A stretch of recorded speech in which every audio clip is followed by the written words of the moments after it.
मध्य प्रदेश में एक छोटा सा गांव होता है जिसका नाम होता है विजयपुर। वहां जिंदगी चलती है आराम से और लोग रहते हैं शान से। ना किसी से लेना ना किसी से देना, बस खुशी से जीना। वहां एक नौजवान जिसका नाम होता है गोपू, वो लोगों का जिंदगी में फायदा कम कराता है और अपने मुनाफे के लिए उनका फायदा ज्यादा उठाता है। एक दिन उसे एक नया प्लान आता है उसके दिमाग में, जिसे वो कहता है लॉटरी फंड का आइडिया। और ये लेके वो गांव के चौराहे पे पहुंच जाता है। सुनो सुनो गांव वालों, ये कोई ऑर्डिनरी लॉटरी नहीं, ये है जैकपॉट लॉटरी। 1 करोड़ रुपए का इनाम है और अगर हम सब मिलके इन्वेस्ट करें तो जीत हमारी ही होगी। 1 करोड़? गोपू, ये तो फ्रॉड लग रहा है। फ्रॉड? अरे भोला काका, सरकारी लॉटरी है। ये वो स्कैम वैम नहीं जिसमें तुम्हारे पैसे डूब जाएंगे। ये एक प्रॉपर इन्वेस्टमेंट स्कीम है और इसमें पैसे लगाने के लिए रामू ने अपनी कीमती भैंस बेच दी है। पर 1 करोड़ का टिकट बहुत महंगा नहीं पड़ेगा? अरे हाँ यार, इसलिए तो मैं तुम सबको बुला रहा हूँ। देखो, तुम सब मुझे पैसे दोगे और जितने पैसे तुम मुझे दोगे उसका एक एक रुपए का मैं हिसाब रखूंगा और इस हिसाब पे जितने पैसे मेरे को मिलेंगे वो मैं तुम सबको वापस बांट दूंगा। ये थोड़ा रिस्की लग रहा है, अगर नहीं जीते तो? रिस्की? अरे गांव के लोग तुम सारे ऐसे छोटे से ही होते हो यार, छोटी सोच तुम्हारी। पहले से ही हार की बात कर रहे हो, सपोजिंग जीत गए तो तुम्हारे पैसे तो डबल ट्रिपल हो रहे हैं ना, फायदा तुम्हें ही होगा। और बॉक्स की बात मेरी, मैं पूरा बॉक्स अपने देख रेख में रखूंगा और सारे पैसे संभाल के रखूंगा। देखो, ये एक इन्वेस्टमेंट है, इन्वेस्टमेंट। अगर हम जीत गए तो हर इंसान लखपति बन जाएगा और अगर नहीं जीते तो वो तो ऊपर वाले की मर्जी है।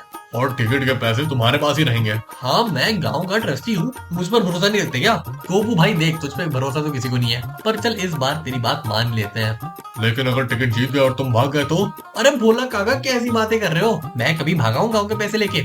हाँ, वो 1-2 बार पहले किया है मैंने, पर अब मैं बदल गया हूँ। अब मैं नेक इंसान बन गया हूँ। गाँव तो मेरा परिवार है, इस गाँव का भला करना तो मेरी गारंटी है, गारंटी। चलो भोला, मान गए। तुम्हारी बातें उतनी भी खराब नहीं साउंड कर रही हैं। एक हफ्ते बाद लॉटरी के नंबर आते हैं। सब लोग गोपू को बुलाते हैं और उससे पूछते हैं कि पैसे बने कि नहीं। बस अब चमकेगा अपना लक। देखो गांव वालों, कैसे जीतता हूँ मैं, करता हूँ पैसे डबल। गोपू भाई, तू जीता क्या? हाँ हाँ गोपू, बहुत टाइम हो गया, हमारे सारे पैसे लगे हुए हैं तेरे पास। बता, हम पैसे जीते कि नहीं? वो क्या बात है ना कि जो लॉटरी थी ना उसमें थोड़ा सा मिस हो गया, लेकिन ना जो नंबर था एकदम क्लोज था, क्लोज। हम जीतने ही वाले थे। अरे हमारे पैसे का क्या हुआ भाई? जैकपॉट में जो हमने पैसे लगाए थे, जैकपॉट के विनर ब्लैक एंड व्हाइट होते हैं, ये क्लोज वोज कुछ नहीं होता वहां पे। हाँ गोपू, हमने सारी अपनी सेविंग लगा दी थी। अब कहाँ से भरेगा तुम्हारे पैसे? अरे भाई टेंशन मत लो, लॉटरी का एक प्रोसेस होता है, प्रोसेस। हम अगले महीने फिर से ट्राई करेंगे। ऊपर वाले की मर्जी नहीं थी इस बार तो हम नहीं जीते, अगर अगली बार मर्जी होती तो फिर से जीत जाते। अबे गोपू, ऊपर वाले की नहीं, तो स्कैम चल रहा है, स्कैम। हमारे पैसे वापस कर। देखो देखो देखो, एक काम करते हैं, एक ही तो लॉटरी हारे हैं, अभी 3 और सरकारी लॉटरी बाकी है यार, जहाँ तुम्हारे पैसे सब सही से लग पाएंगे। देखो मैं कहता हूँ तुम लोग ना एक लंबी सांस लो और बस भरोसा रखो मेरे पे। भाई तू पागल आदमी है यार, तू फिर से लॉटरी हरवाएगा नहीं, सबके गांव के पैसे लुटाएगा। तेरे को पता है, बल्लू काका ने अपना घर बेच दिया है इस लॉटरी के नाम पे। टुनटुन मौसी ने अपनी 2 गाय बेच दी है और हीरा ने तो अपनी मिठाई की दुकान बेच दी है, बस तेरी इस लॉटरी के पैसे में लगाने के लिए। अरे भरोसा रखो, थोड़ा वेट करो, ऐसे थोड़ा जीत जाते हैं बस। देखो मैं बस 2 मिनट में आया, ये बोल के गोपू वहां से निकल लेता है। कुछ दिन बाद लोग गोपू के घर के बाहर खड़े होते हैं, पर किसी को गोपू दिखता ही नहीं। अरे गोपू को देखा किसी ने? वो तो लॉटरी के दिन के बाद कभी वापस आया ही नहीं, लगता है पैसे लेके भाग गया। अरे नहीं यार गोपू, ऐसा थोड़ा है। तो फिर कहाँ है गोपू? उसे बोलो हमारे पैसे वापस करे, वरना भगवान के पास से डायरेक्टली भेजना पड़ेगा लॉटरी के रिजल्ट देखने के लिए। अरे गोपाल थोड़ा बेवकूफ तो है, पर दिल का अच्छा है, क्या पता वो हमारे पैसे लेके वापस आ जाए। नहीं आया तो उसकी हॉकी स्टिक से दोनों टांगे तोड़नी पड़ेंगी। एक हफ्ते बाद गांव के चौक पे गोपू फिर से सबसे मिलने आता है। तभी वहां से गोपू चलते हुए आता है। सब लोग उसे देखते हैं कि ये पागल वागल हो गया है क्या। अरे गोपू, कहाँ था तू? ध्यान कर रहा था मैं। ध्यान? हाँ हाँ, मेडिटेशन। मैं सोचने गया था कि हम लोग ना अपना लक कैसे इम्प्रूव करें। अरे ये क्या बकवास कर रहा है? अरे सीरियसली यार, लॉटरी मिस हो गई तो क्या? मैं तो ये देखने गया था कि अगली लॉटरी ड्रॉ में कैसे जीता जाए। और ये मेडिटेशन का आइडिया कहाँ से आया तेरे को? अंदर की आवाज। और हमारे पैसे? वो तो इन्वेस्ट हो गए भाई, रिस्क लेने से ही अवार्ड मिलता है ना आखिरकार।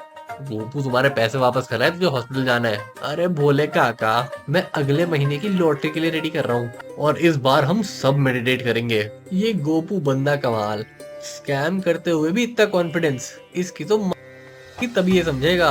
तुम सबके पैसे ना मेरे पास ही पड़े हैं, ठीक है? ज्यादा बोलोगे तो सस्ती उड़ा दूंगा। तो पैसे कमाना अच्छी चीज है, पर उस पैसे का क्या करना है ये जानना उससे भी ज्यादा इम्पोर्टेंट होता है। और गोपू जैसे लोगों पे भरोसा करना अपने पैर पे ही कुल्हाड़ी मारने जैसा होता है। मेरी भैंस को अंडा क्यों मारा? राजापुर नाम का एक गांव होता है जहां काम कम और बकवास ज्यादा होती है। काम के अलावा इनसे सब करा लो और लोग उतने ही खुश रहेंगे जितने अभी है। उसमें सुरेश एक पुलिस थाने जाता है, थोड़ा परेशान होके। गांव का आदमी बेचारा टेंशन में होता है। वहां पे अमन पुलिस कांस्टेबल खड़ा होता है। अरे अरे बताओ क्या मसला है, जल्दी जल्दी बोल, मेरा समोसा ठंडा हो रहा है। भैया जी मेरी मणिकर्णिका गायब हो गई। मणिकर्णिका? अबे है कौन? पत्नी है, लड़की है, आइटम है, मम्मी है, दीदी है, बहन है, कौन है भाई बता तो हमें। कि मणिकर्णिका कहाँ से बीच में आ गई? अरे नहीं साहब जी, वो तो मेरी भैंस है, भैंस जान है मेरी जान। भैंस का नाम मणिकर्णिका? भाई तो ठीक है, पागल वागल हो गया है क्या? अरे कैसी बातें कर रहे हो भैया, भैंस का नाम मणिकर्णिका? भाई तू दिमाग से ठीक है क्या? किस दुनिया का है तू भाई? अरे भैया मणिकर्णिका ही तो हमारी दुनिया थी, उसके बिना हमारी दुनिया ही अधूरी है। उसकी फोटो भी लाया हूँ, देखो कितनी सुंदर लग रही है। अबे ये तो हर भैंस जैसी दिखती है भाई, इसमें क्या खास है? ऐसा मत बोल देना भैया, उसका तो दूध ही अलग निकलता है। उसके दूध का स्वाद लेने के लिए गाँव में लाइन लगती है, लाइन। दुनिया का कोई दूध से कम्पीट नहीं कर सकता। लोग लाइन लगाते हैं, लाइन आपको पता है कहाँ तक लगाते हैं? बहुत दूर तक। तो तू चाहता है मैं अपनी ड्यूटी छोड़ के तेरी भैंस ढूंढूं? बस एक रिपोर्ट लिख दो साहब, बाकी भगवान देख लेगा। भाई यार गाय भैंस की ना मिसिंग रिपोर्ट लिखने का सिस्टम है नहीं। तू एक काम कर, रिपोर्ट लिखवा ले। पहले 24 घंटे देखो वेट करना पड़ेगा, लेकिन 24 घंटे? अरे हमारी भैंस कोई दोस्त थोड़ी है जो खुद लौट के आ जाएगी। भैंस को तो लोग 24 घंटे में भगा ले जाते हैं। भाई देख ये कोई इंसान तो है नहीं, और रूल तो रूल होता है। ये रिपोर्ट लिखवाने दिखवा वरना भग जाए यहाँ से। सुरेश रिपोर्ट लिखवा के बाहर जा रहा होता है, पर उसके मन में टेंशन अभी भी होती है कि उस बेचारे की भैंस वापस मिलेगी कि नहीं। सुरेश चाय पीने जाता है, तभी वहाँ शर्मा जी आते हैं। अरे सुरेश क्या हो गया? पुलिस थाने के चक्कर क्यों काट रहा है? किसी की जेब काट ली क्या? और मणिकर्णिका गायब है और ये पुलिस वाले मेरी मदद नहीं कर रहा है। मणिकर्णिका? ये किसी फिल्म की बात कर रहा है क्या तू? कोई सीडी वीडी है क्या खो गई है? पेन ड्राइव खो गई है तेरी? अरे मेरी भैंस भाई। हाँ मणिकर्णिका रखा है मैंने उसका। भाई तेरी भैंस का नाम मणिकर्णिका कैसे हो सकता है? ये तो सारे गांव को पता होना चाहिए, ऐसी बेवकूफों वाली बात है। कुछ मत बोलना तू शर्मा, तू समझ नहीं रहा है। वो कोई यहाँ भैंस वैस नहीं है, वो मेरे परिवार की एक मेंबर थी, मेंबर। वो मेरा परिवार है, वही मेरी दुनिया है। अच्छा अच्छा समझ गया। चल एक काम कर, चौराहे पर लाउड स्पीकर लगा दे और पूरी दुनिया को अनाउंस कर दे मेरी मणिकर्णिका खो गई है। ये आइडिया बहुत सही है, पर पुलिस परमिशन देगी क्या? अबे परमिशन के बिना कौन सी बिजली गिर जाएगी? तुझे अपनी भैंस ढूंढनी है या परमिशन लेने के लिए फिर से थाने जाना है? मैं तेरे को सोल्यूशन दे रहा हूँ, तू बाकी सोच ले। तेरे को भैंस ज्यादा प्यारी है पुलिस वाले की डांट? चलो भैया हमने तो सोच लिया, लाउड स्पीकर वाले के पास जाते हैं और बढ़िया से भैंस के लिए अरेंजमेंट करके आते हैं। तभी वहां से सुरेश जाता है रमेश भाई के पास, जो उसको लाउड स्पीकर खुद ही दे सकते हैं। ए शर्मा क्या चाहिए? शादी के लिए लाउड स्पीकर ढूंढ रहे हो क्या? गांव में जागरण करना है? अरे जगराता नहीं करना, ये सुरेश अपनी भैंस ढूंढ रहे हैं, अनाउंसमेंट करवाना है। भैंस का अनाउंसमेंट? अबे क्या जमाना आ गया है, क्या बोल रहे हैं लाउड स्पीकर में? देखो गाँव वालों, मेरी मणिकर्णिका खो चुकी है। वो बहुत दिन से गायब है, काली काली भैंस है, पिछले 5 दिनों से नहीं है, पिछले 5 दिनों से मिली नहीं है। अगर किसी को ऐसा भैंस चलती हुई दिखी तो मुझे तुरंत कांटेक्ट करें। बड़ी याद आती है अपनी भैंस की। भाई तेरी भैंस का नाम मणिकर्णिका है और तुझे लगता है लोग तेरे को सीरियसली लेंगे? भाई गांव वाले तो उसमें मजाक बनाएंगे, मजाक। तू स्पीकर के पास आया ना, बाकी छोड़, सब ढूंढ लेंगे। चल ठीक है, ये एक कंडीशन है, अगर भैंस मिल गई तो मुझे फ्री में दूध मिलेगा, एक पैसा नहीं दूंगा मैं उसके लिए। सोच। अब मान गया भाई, चल तू लाउड स्पीकर लगा चुपचाप। सुरेश रमेश और शर्मा जी के साथ निकल लेता है। वो पूरे गांव के चक्कर काटता है लाउड स्पीकर लगा के। इतने में लोग कंप्लेन करते हैं कि गांव में आवाज बहुत हो रही है और पुलिस वाला फिर से आता है। अबे भाई ये क्या नौटंकी है? ये सब बिना परमिशन के तू कर कैसे रहा है? अरे इंस्पेक्टर साहब आपने कहा था 24 घंटे, अब तक मैंने सोचा मैं कुछ कर देता हूँ, मैं खाली कैसा बैठता हूँ अपनी भैंस को खोने के बाद। अबे भाई तो लाउड स्पीकर पे बोलेगा सबको कि मणिकर्णिका खो गई है? तू पागल वागल हो गया है क्या? तू आदमी अलग है भाई, मैं सही कह रहा हूँ, अलग तरह का आदमी है तू। हाँ लाउड स्पीकर वाला सिस्टम कुछ तो फायदा करेगा। आपने तो रिपोर्ट लिखने से ही मना कर दिया। अबे यार तू इसलिए कर रही है कि मैंने तो रिपोर्ट नहीं लिखवाई। प्लीज ये सारे नाटक बंद कर ताकि गाँव वाले चैन से अपना काम कर पाए। पर एक बात बता, पहले तूने भैंस का नाम मणिकर्णिका सोच के क्या रखा? अरे भाई स्पेशल कहानी है इसकी मनी करने का। और हम जब छोटे थे ना तो बहुत तेज भागती थी, एकदम रानी झांसी के घोड़े की तरह। तो हमने भी सोचा अब इतनी भैंस कोई भैंस भागी है तो उसका नाम रखना तो मनी करने का ही बनता है ना। वाह भाई, अगर तेरी भैंस मिल भी गई ना तो लोग आके सबसे पहले तेरे को मारेंगे। तभी सुरेश और इंस्पेक्टर देखते हैं उसकी भैंस मनी करने का वहीं सामने खड़ी होती है। वाह अरे वाह, मेरी भैंस मिल गई। भैंस तो तेरी मिल गई, पर अब जो जितने तूने ड्रामे किए हैं, जितने सबको वादे किए हैं, वो सब भी निभाने बनते हैं ना। अरे सब निभा देंगे, हमारी भैंस मिल गई, बस इसी बात की खुशी है। ये कहकर सुरेश अपनी भैंस के साथ निकल जाता है। वो और उसकी भैंस गांव छोड़ के निकल जाते हैं। 2 हफ्ते बाद सुरेश सुरेश आत्महत्या कर लेता है क्योंकि उसके सर पे कर्जा बहुत हो जाता है। इसी बात से सुरेश की मृत्यु हो जाती है और उसकी भैंस एक बार फिर से भाग जाती है। पापा खो गए। दिन के 10 बज रहे होते हैं। दीपक अपने छोटे से ड्राइंग रूम में परेशान होता है। दरवाजे की घंटी बजती है और तभी वहां से टीकू आता है। अरे दीपक, तेरा चेहरा इतना क्यों लाल है? गुस्से में गरम समोसा लग रहा है भाई तू। क्या हो गया? क्या बताऊं यार, कल रात से पापा गायब है। रेलवे स्टेशन पे हम साथ थे, मैं 1 मिनट के लिए पानी लेने गया और वापस आया तो बस गायब। गायब मतलब एकदम वैनिश। कोई जादू वादू कर रहे थे क्या? हाँ यार, बस एकदम गायब, जैसे दूध से सारा मक्खन निकल गया हो और दूध बेचारा अकेला रह जाए। भाई ये तो बहुत बड़ी टेंशन हो गई। अंकल मनोहर लाल स्टेशन पे लास्ट कब देखे थे तूने? तूने सब चेक कर लिया ना? अनाउंसमेंट वाली आंटी से भी पूछ लिया होगा। अटेंशन प्लीज, मनोहर लाल आपकी फैमिली में टेंशन। वो वाली आंटी? हाँ यार, मैं इतनी बार अनाउंस करवा चुका हूँ स्टेशन पे। स्पीकर और मेरी गले की दोस्ती हो गई है, पर कोई रिजल्ट नहीं। पुलिस भी रिपोर्ट नहीं दे रही और तो और उनका फोन भी नहीं लग रहा। ये पुलिस वाले कभी टाइम से आते हैं क्या? तो एक काम कर, इंस्पेक्टर चौहान जो है ना, उनको डायरेक्ट कॉल मार। मुझे पता है वो थोड़े दबंग टाइप है पर हेल्पफुल है भाई। हाँ ठीक है, वही एक उम्मीद रह गए बस। अब मैं तो उनसे मिल के आता हूँ। पर ये सब इतना अजीब लग रहा है टिक्कू। पापा लोग यार ऐसे गायब नहीं होते, पता नहीं कहाँ बिना बताए निकल जाते हैं। अरे यार, कोई इमरजेंसी वगैरह होगी, उनकी तबीयत खराब हो रही हो। पर टेंशन मत ले यार, हम मिलके ढूंढ लेंगे। वो इंस्पेक्टर से मिल गया, मैं यही बैठा हूँ, तेरे फोन का वेट करता हूँ। और हाँ, कुछ खाना वाना खा ले, वरना तू खुद गायब ना हो जाए भाई भूख से। हाँ भाई, आलू के पराठे खा लूंगा। तुझे कुछ चाहिए? बस तू अंकल को ले आ पहले, फिर अंकल और मैं मिल के तेरे हाथों के ही पराठे खाएंगे। काम वाला बना के रखेंगे हम लोग। बे चल, तूने मेरे हाथों के पराठे खाए नहीं है क्या? मस्त बनाता हूँ मैं। हाँ, रबर जैसे पराठे बनते हैं तेरे, और जली हुई रोटी। मॉरल सपोर्ट के लिए अंकल और मैं बोल देते हैं बढ़िया बने, पर होते तेरे घटिया ही है। वह कैसी बातें कर रहा है? चल चल ठीक है, मैं इंस्पेक्टर के पास होके आता हूँ, बस तू वेट कर ले फोन का। दीपक जल्दी से निकल के आता है। टीकू वहीं पे बैठा रहता है कोर्ट के पास। पुलिस थाने के अंदर चलते चलते वो यही सोच रहा होता है कि उसके पापा जा कहाँ सकते हैं। हाँ जी दीपक जी, हमारे पास आपकी एफआईआर आ गई है, लेकिन आपने तो कहा था मनोहर लाल जी इस स्टेशन पे गायब हो गए हैं। जी सर, 2 हफ्ते हो गए हैं, कोई क्लू नहीं मिला है। आप बताइए मैं क्या करूँ? देखिए, मैं आपकी परेशानी समझ सकता हूँ, पर आपने उनकी कोई हैबिट के बारे में ज्यादा सोचा हुआ क्या? क्या उन्हें ऐसे कहीं अकेले घूमने का शौक था का? नहीं सर, बिल्कुल नहीं। पापा हमेशा सबकी इन्फॉर्मेशन निकालते थे, उनको ट्रेन जर्नी बहुत पसंद थी, लेकिन तब हम सब साथ होते थे। कहाँ कहाँ ढूंढना आपने अभी तक?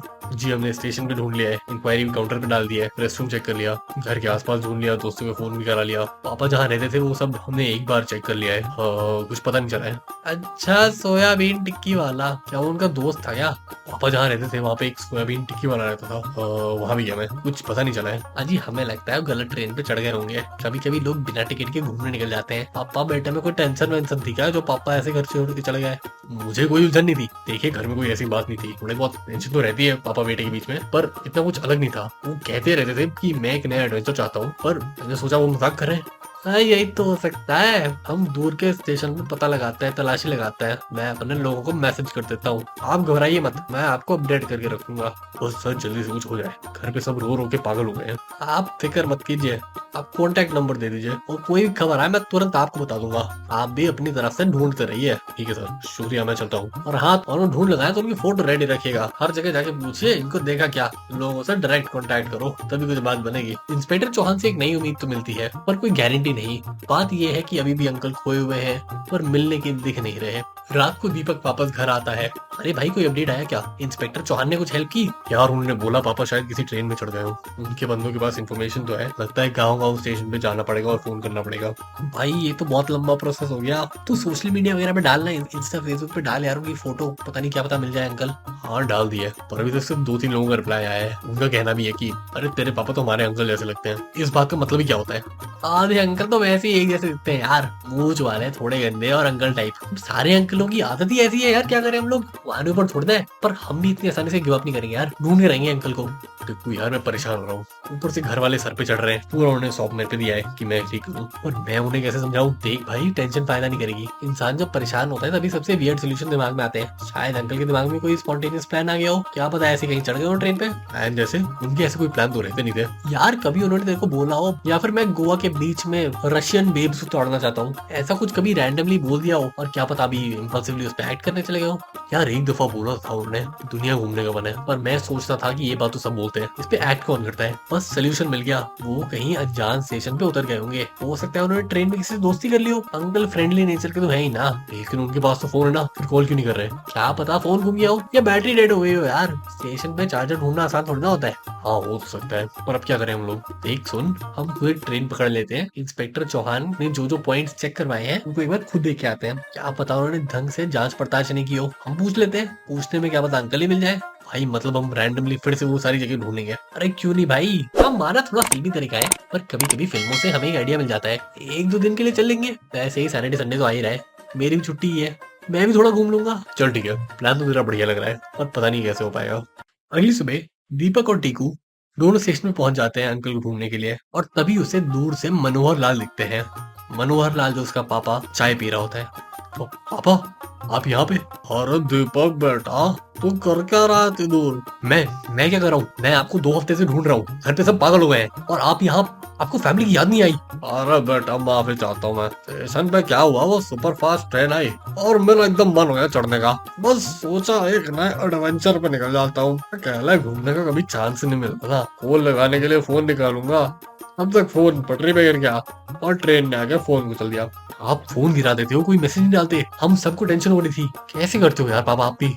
अरे बेटा गलती हो गई, मैंने सोचा 2 दिन घूमने आया हूँ तो मैं खुद ही वापस आता, पर वहाँ यहाँ के लोग ही इतने अच्छे हैं, यहाँ का चाय वाले समोसे वाले रेडी वाले सबसे मेरी मतलब मानो दोस्ती हो गई, तो मैंने सोचा अब थोड़ी देर बात ही कर लेता हूँ। हद है यार पापा, पता है घर पे सबको इतनी टेंशन हो रही है, मैं कितनी बार स्टेशन में अनाउंस कर चुका हूँ, एक बार आप सुन नहीं सकते थे। अरे बेटा मैं समझ सकता हूँ, बिना बताए निकल गया मैं गलती से, पर तुम्हें भी सोचना चाहिए कि as an old man I want to enjoy life. Retire होने के बाद बस एक छोटी सी इच्छा थी, अपने आप ट्रैवल करना, पर कम से कम एक चिट्ठी, एक एसएमएस कुछ तो डाल देते यार। हाँ माना थोड़ा गलत था मैं, पर चलो अब मैं तैयार हूँ वापस चलने के लिए, बस मेरी एक रिक्वेस्ट, थोड़ा घूम फिर के आते, समोसा चाय खा के। यार पापा हद हो गई, अब बस वापस सीधे घर चलते हैं बिना कुछ घूमे हुए, और आपके मिलने की खुशी सबको वापस देते हैं, वरना इंस्पेक्टर चौहान को अगर मिल गए ना यहाँ पे तो उनको लगे कोई फ्रॉड करके दोनों बाप बेटे भाग रहे हैं। इंस्पेक्टर चौहान तू तो पुलिस तक पहुंच गया बेटा, वो एक काम कर फोन लगा दे, वो एक काम कर मैसेज डाल दे, वरना फालतू में पुलिस का प्रेशर टाइम बर्बाद होगा। है फोन कर दूंगा। आपका पेट खराब तो नहीं हुआ ना ऐसे स्टेशन की चाय समोसे खा के?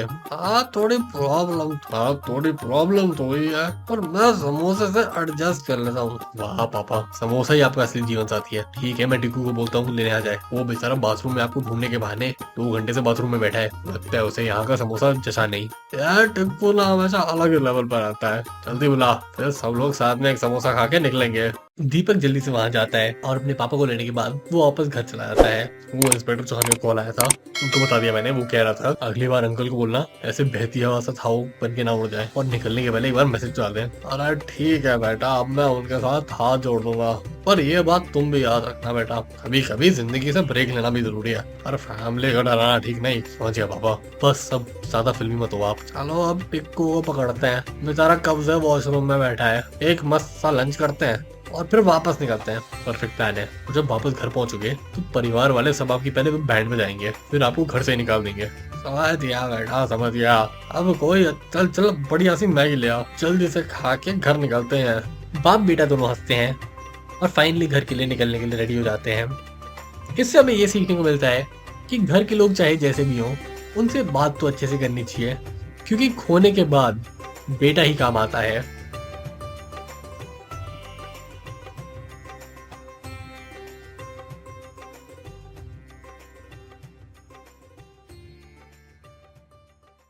दादाजी की लंगोट में छेद। मध्य प्रदेश में एक छोटा सा गांव जिसका नाम है सुजनपुर। यहाँ की सुबह इतनी ही धीरे होती है जितना मुन्ना का मैथ्स में दिमाग चलता है। इसी सुस्त मौसम में खड़े दादाजी सुना रहे होते हैं अपनी मशहूर कहानियां। सुनो सब, आज हम डिस्कस करेंगे वेल्थ बिल्डिंग की टेक्निक। ये दुनिया पैसों से ही चलती है और पैसे कमाना एक कला है जो सिर्फ मुझे सिखानी आती है।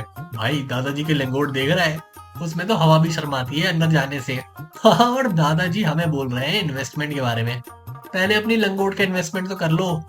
ओए, जो हंस रहा है वो सबसे ज्यादा बर्बाद होगा। देखना तुम मेरे शेयर मार्केट के सपने कैसे आसमान छूते हैं। दादाजी पर आपके पास तो सिर्फ 35 रुपए हैं, और आप खुद इन्वेस्ट क्या करोगे? अरे नादान पोती, ये 35 रुपए नहीं, एक सोच है, सोच।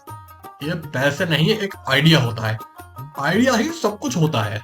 मेरे पास जो है वो तुम्हारे पास नहीं। हाँ दादाजी, हमारे लंगोट में छेद नहीं है, पहले अपनी लंगोट सिलवा के आओ। दादाजी की बातें होती जितनी भी उटपटांग, दिलचस्प तो होती थी, और यही बातें सुनने के लिए मुन्ना, चिंटू और कमला फिर से दादाजी के पास अगले दिन आते हैं। देखो भाई, बिजनेस करना है तो पहले मार्केट समझो, डिमांड और सप्लाई की बातें होती हैं। फॉर एग्जाम्पल, अगर मैं लंगोट बेचता, आपकी वाली लंगोट तो मैं फ्री में भी ना लेता। अरे गधे के पोते, ये सोचो कि मुझे लंगोट बनानी नहीं आती, पर मुझे मार्केट समझना आता है। मैं आइडिया बेचता हूँ, प्रोडक्ट नहीं। आइडिया के क्या करोगे? आइडिया तो एक रोटी भी नहीं ला सकता। और यही तुम्हारी गलती है। जो लोग सोचते हैं रोटी कमाने का, वो कभी केक नहीं खा पाते। ये गांव में केक तो मिलता रहेगा, पर दादाजी पहले अपनी लंगोट तो सही करा लो। अरे ये गांव वालों की छोड़ो, तुम बड़ा सोचो, बड़ा बड़ा सोचो। दादाजी आपकी सोच से ज्यादा बड़े तो आपके लंगोट में छेद है, पहले आप अपनी लंगोट सही करा के आओ। दादाजी के पैसे कमाने की टेक्निक ना कभी खत्म होती, और ना ही बच्चों का मन भरता दादाजी का मजाक उड़ाने से। ये देखो, ये होता है स्टॉक मार्केट का ग्राफ। ऊपर जा रहा है प्रॉफिट, नीचे गया लॉस। अरे पर दादाजी, ये तो स्ट्रेट लाइन है। अरे अरे, तुम्हें समझ नहीं आता, तुम जैसे लोगों का ही लॉस होता है। स्टॉक मार्केट में सबसे बड़ी बात है पेशेंस। पेशेंस? आपको तो लंगोट रिपेयर कराने के लिए भी पेशेंस नहीं है दादाजी, आप हमें कैसे खाओगे? अरे मूर्ख बच्चे, देखो, एक शेयर खरीदो, जब वो नीचे जा रहा हो तब बेच दो, और जब वो ऊपर जा रहा हो तो खरीद लो। दादाजी ये तो सबको पता है, इसमें कौन सी रॉकेट साइंस लगा दी आपने? अगर इतना ही ज्ञान होता तो एक नई लंगोटी ले लेते आप। पता है, पर कौन कर रहा है ये? मैं ये बोल रहा हूँ कि तुम इमोशनल मत बनो। स्टॉक मार्केट पे दिल नहीं, दिमाग लगाओ। दादाजी आपके पास स्टॉक्स है? अभी नहीं है, पर मेरा एक प्लान है। हाँ, प्लान तो सबके पास होता है दादाजी। प्लान तो दादाजी आपकी लंगोट में भी है, वो भी मल्टीपल होल्स के साथ। दादाजी आत्महत्या करने से पहले एक आखिरी बार बच्चों से मिलते हुए, जाने दो, हंसी मजाक उड़ाओ जितना भी बोलना है तुम्हें। एक दिन तुम सब देखोगे कि दादाजी का आइडिया सबसे बड़ा था। पर दादाजी आप सीरियसली पहले अपनी लंगोट ठीक करवा लो। सब कुछ इंस्पिरेशनल नहीं होता, थोड़ा प्रैक्टिकलिटी भी चाहिए होती है जिंदगी में। अरे प्रैक्टिकल लोग हमेशा एवरेज ही रहते हैं। जीनियस तो वो होता है जो दुनिया को अलग नजरिए से देखता है। मेरे लंगोट के होल्स भी एक मेटाफर है। मेटाफर यानी मुहावरा? किस चीज का दादाजी? मुहावरा फॉर अपॉर्चुनिटी। जब एक चीज खत्म होती है, नए रास्ते वाली एक नई चीज शुरू हो जाती है। हाँ, और वो नया रास्ता तो सीधे आपकी लंगोट से जाता है हवा खाते हुए। तुम लोग नहीं समझोगे, पर देखना, एक दिन तुम्हारे पास भी 35 रुपए होंगे, और तब तुम मेरे पास ही ज्ञान लेने आओगे। दादाजी अगर मेरे पास 35 रुपए हुए कभी, तो मैं सबसे पहले आपको दान कर दूंगा, ताकि आप उन 35 रुपए की एक नई लंगोट ले पाओ। बस बहुत हो गई तुम्हारी लंगोट की हंसी मजाक। मेरे अंतिम पत्र में तुम तीनों का नाम सबसे ऊपर होगा। दादाजी लगता है आप भूल रहे हो, अंतिम पत्र लिखने के लिए भी आपको पेपर खरीदना पड़ेगा, पेन खरीदना पड़ेगा, और उसके साथ रस्सी भी लेनी पड़ेगी। उसके लिए पैसे कहाँ है? लाइफ में बड़े आइडियाज होना जरूरी है, लेकिन प्रैक्टिकल होना उतना ही इक्वली इम्पोर्टेंट होता है। टायर में हवा भरने से प्लेन नहीं उड़ता, इंजन भी चलाना पड़ता है। सो ज्ञान फुल टाइट रखो, पर लंगोट के होल को भी इग्नोर मत करो। अपॉर्चुनिटी वही मिलती है जहां से हवा घुस रही हो दादाजी, और आपकी लंगोट में तो छेद ही छेद रहेंगे।